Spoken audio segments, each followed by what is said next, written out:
Meninas, meninos, olá.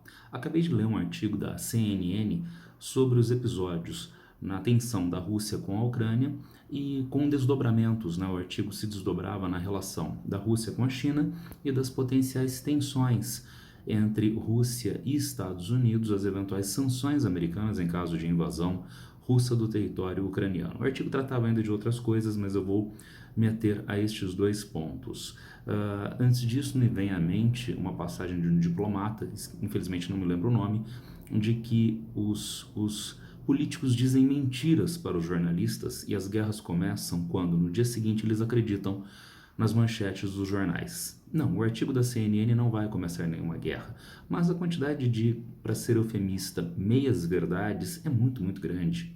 Então vamos pegar o primeiro ponto, que são as sanções em caso de invasão russa do território ucraniano, sanções que seriam impostas pelos Estados Unidos e pela União Europeia. Em um vídeo sobre este assunto que eu já fiz recentemente, eu tentei destacar que para a União Europeia não é tão simples assim sanções contra a Rússia, tendo em vista que 30% do gás consumido na União Europeia, em alguns países chega próximo de 50%, como é o caso da Alemanha, esse gás vem da Rússia. Então não é tão simples para a União Europeia aplicar sanções contra a Rússia. Os Estados Unidos são bem menos dependentes do comércio e da oferta de energia, por exemplo, da Rússia, como acontece com a União Europeia. Entretanto, a Rússia é um grande jogador político, econômico mundial e em especial no setor de combustíveis. E aí aparece um problema. Analistas já estão jogando o preço do petróleo, do barril do petróleo no mercado internacional, em caso de agravamento das tensões nesta região, para mais de US$ 100. Chegaria aos maiores valores, quem sabe, reais do petróleo desde a primeira metade dos anos 2000.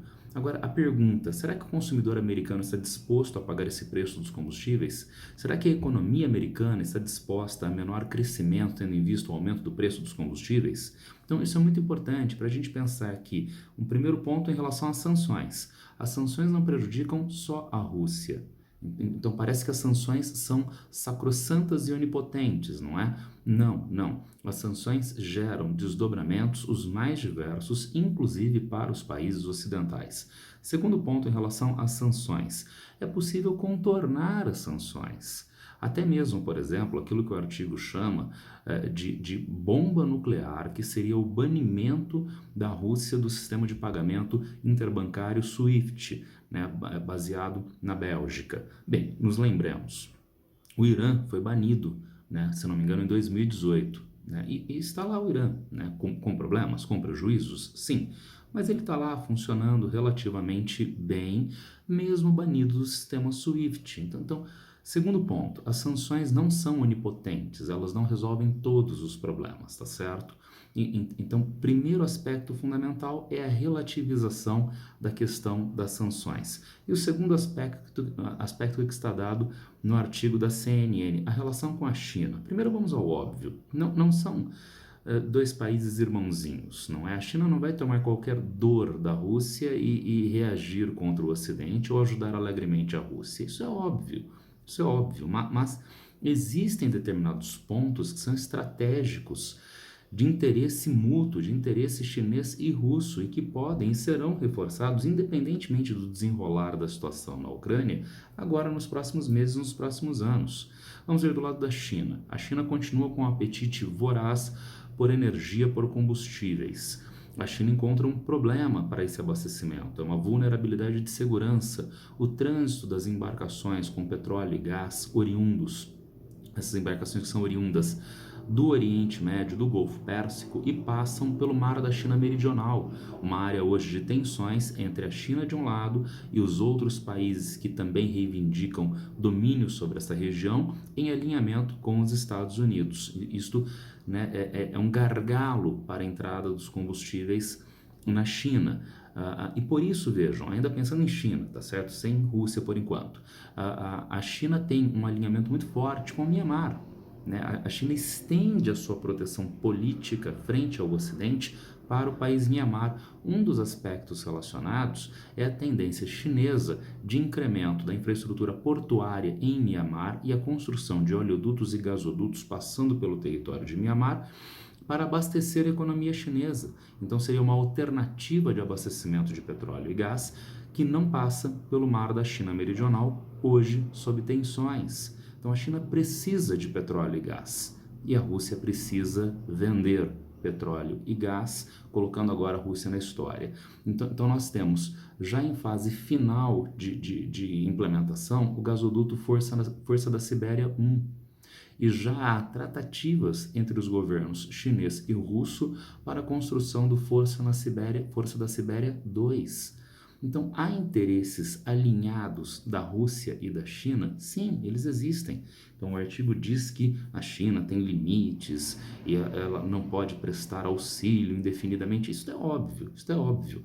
Mas existe um alinhamento forte entre China e Rússia, e digo mais, Irã na atualidade, e este alinhamento pode ser reforçado através do aumento da pressão do Ocidente contra a Rússia. Para finalizar, uma coisa que eu já coloquei por alto, mas agora mais taxativamente no vídeo sobre Rússia e Ucrânia, a questão da expansão da OTAN. Existe um problema de segurança para a Rússia, óbvio, quando forças militares, que são na prática lideradas pelos Estados Unidos, se colocam cada vez mais próximas das fronteiras da Rússia. Eram os países do Pacto de Varsóvia durante a Guerra Fria lá na Europa Oriental, que agora são países da OTAN, tropas americanas instaladas nestes países. E quem sabe uma ex-república soviética, a Ucrânia, que flerta ingresso na organização do Ocidente. É só nós nos lembrarmos o que aconteceu com os Estados Unidos quando a União Soviética colocou mísseis nucleares em Cuba. Vamos imaginar uma situação, né? Lá está os Estados Unidos e o Canadá vira um país em uma aliança militar com a Rússia e a China resolve colocar tropas e mísseis no México. Será que os Estados Unidos vão achar isso bastante bem-vindo? Claro que não, claro que não. Os Estados Unidos têm um controle exacerbado sobre o continente americano e a América Central desde o século XIX, era a doutrina Monroe, era o corolário Roosevelt, e que tem validade prática até hoje. E veja, do lado americano, um expansionismo da OTAN em direção a áreas, às cercanias do território russo. Se mostra uma irresponsabilidade do ponto de vista da segurança, e daí a reação russa colocando o que todos chamam de linha no chão que os Estados Unidos não deveriam ultrapassar. Bom, vamos ver como é que vai se desenrolar, como é que vão se desenrolar esses episódios agora nas próximas semanas, agora nos próximos meses.